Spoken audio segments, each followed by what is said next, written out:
Chapter 2 Religion and the State.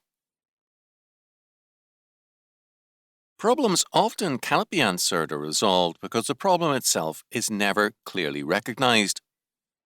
Too often, attempts to formulate a problem preclude an answer. A classic example of this is the so-called problem of free will. The question of free will never be resolved until it is recognized that because man is a secondary cause, that is, he is not God, his will can only have a secondary, conditioned, and contingent freedom. Man is not free to decide the time of his birth, nor his race or sex, nor can he choose to grow younger instead of older.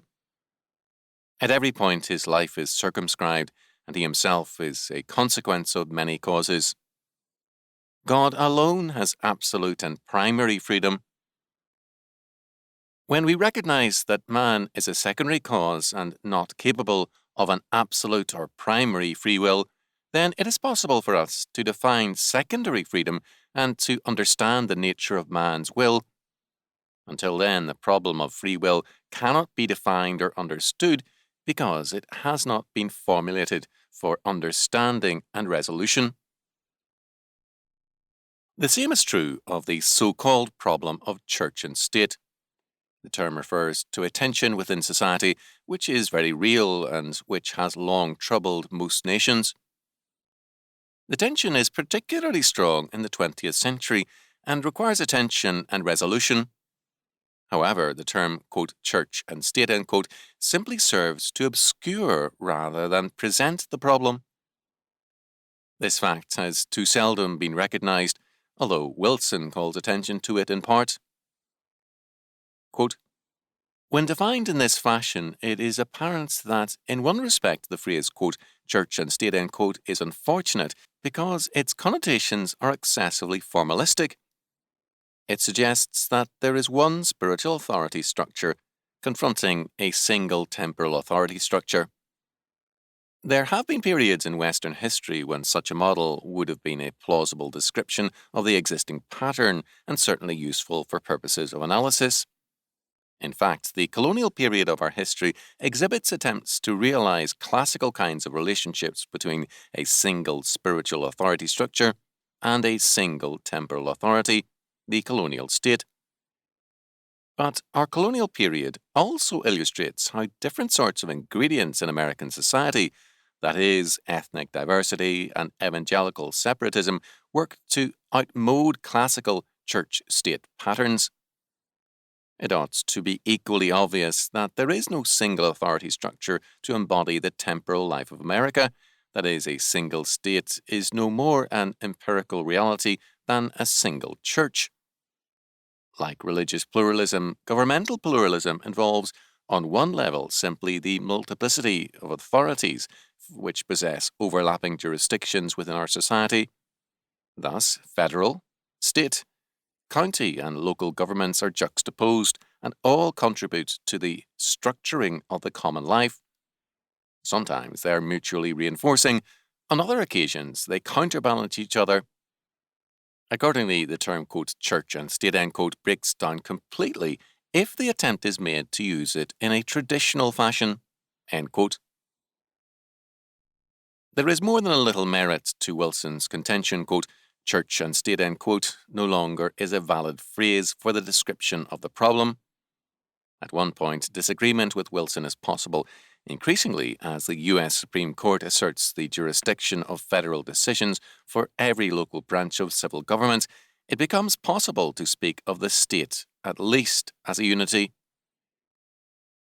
Wilson's historical summary of the 6 phases of the problem is a good one, although his analysis of the most recent phase since World War II can be seriously argued.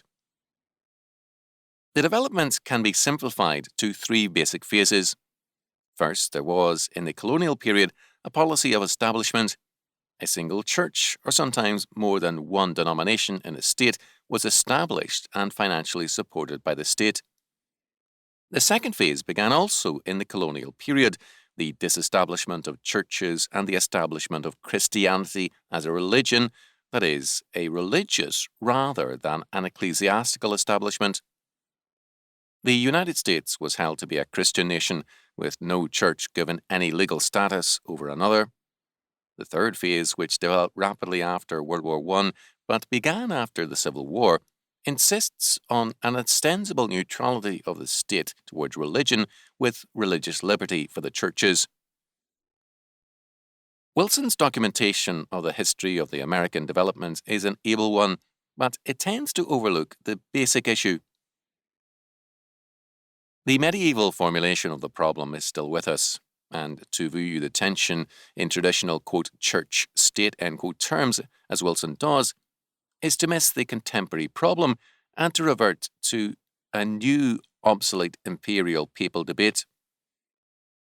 The papacy and the empire, as well as the papacy in conflict with the nations, sought to institutionalize the problem. Both parties were agreed that a Christian order was a necessity. True, individual rulers at times were hostile to such an order, and Frederick II clearly had a non-Christian order in mind. But for the most part, the issue was not a Christian versus a pagan order, but who should have predominance and priority in the control and maintenance of a Christian social order. This, historically, is the church-state problem. Increasingly, the church-state problem, in this sense, is either marginal, irrelevant, or non-existent in the modern era. First, the state is less concerned with furthering a Christian social order and is often hostile to it. In brief, the state has simply walked away from this historic problem of Christendom. Second, less and less is there a single church in any Western country claiming the right of establishment. In some countries where an established church exists, there is no support for that church from tax funds and no legal recognition of Christian order in the courts, while a control remains over the appointment of bishops and other church officers. In no historic sense is the ancient struggle between church and state for priority in a social order a problem in modern society. Third, there is no agreement on either the ecclesiastical or civil fronts that a Christian social order is a necessary one. Very often, there is a general assent to a claimed and supposed neutrality on the part of the state. Fourth, increasingly, religious liberty is being replaced by religious toleration. The difference is very important. Religious liberty has meant historically the freedom of the church and of the believer in his worship from state control and jurisdiction. It has meant that the state cannot interfere in a sphere where it has no authority nor jurisdiction any more than it can interfere with the internal affairs of a foreign power. Religious toleration has meant that the state claims the right to govern and control religion and to declare which church or which religion has a right to exist. Religious toleration places the power in the hands of the state. The original constitutional pattern was religious liberty, not toleration. It should be added, moreover, that the original constitutional settlement did not propose a, quote, separation of church and state, end quote, although that phrase is increasingly used by the courts to sum up the constitutional position. Because all the states had their own religious settlements or establishments, the First Amendment simply barred Congress or the federal government from entering into an area where jurisdiction was reserved to the states. The states had the right to make such establishments or settlements as they or their subordinate bodies, the counties and cities, choose to make.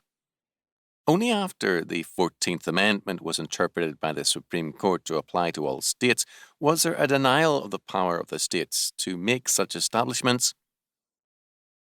To return to the so-called problem of, quote, church and state, end quote, there is no possibility of any resolution of the basic issue until the question is properly formulated. To speak of a church and state problem is to foreclose any solution. What then is the basic problem? Not only is every church a religious institution, but every state or social order is a religious establishment. Every state is a law order, and every law order represents an enacted morality with procedures for the enforcement of that morality. Every morality represents a form of theological order that is an aspect and expression of a religion. The Church, thus, is not the only religious institution. The state also is a religious institution. More often than the Church, the state has been the central religious institution of most civilizations through the centuries. The war between the Roman Empire and the early Church was a religious warfare, a struggle between two claimants who represented rival religions and wanted to order society in terms of their faith. The claims of each faith were total claims, as all religious claims are. Thus, American Puritans held that the Bible is, quote, the revealed truth and the source of all reason and morality, end quote. Similarly, humanists today believe that the affirmation of the autonomy of man and his mind constitutes the source of all true reason and morality. To return to the basic problem today, the real issue is not between church and state, but is simply this. The state, as a religious establishment, has progressively disestablished Christianity as its law foundation, and while professing neutrality, has in fact established humanism as the religion of the state. When the religion of a people changes, its laws inevitably reflect that change and conform themselves to the new faith and the new morality. There has been deception on the part of the courts by their profession of religious neutrality, as they have substituted one religion for another, humanism for Christianity. The basic reason, however, has been the theological collapse of the churches, and this has been true of all of them. In the dominant evangelical circles, this collapse came first. Hudson has referred to this as, quote, the deeper malady, the theological erosion which had taken place during the 19th century, end quote. In evangelicalism, quote, doctrinal definitions tended to be neglected in the stress that was placed upon heart religion and the conversion experience, end quote. This theological collapse led to the untenable belief in religious neutralism and to the surrender of Christian schools for statist education. As a result, humanism became the established religion of state and school, and by infiltration of the churches as well. As a result, in most countries today, and no less in the United States, humanism is the established religion of the state and is progressively the source of legal revisionism. Humanism is also the established religion of schools and most churches and most of society. Christianity is quite logically, progressively excluded from state, school, and church, and has a weak and scarcely tenable position in modern life. It probably lacks extensive and organized persecution in most countries because Orthodox Christianity has become progressively weaker and less relevant. Any revival of Christian strength will thus precipitate major conflict in that it will constitute a threat to the humanistic establishment. In recent years, few have feared the Church because the Church has been impotent and itself an ally of humanism. There are evidences now that this may change.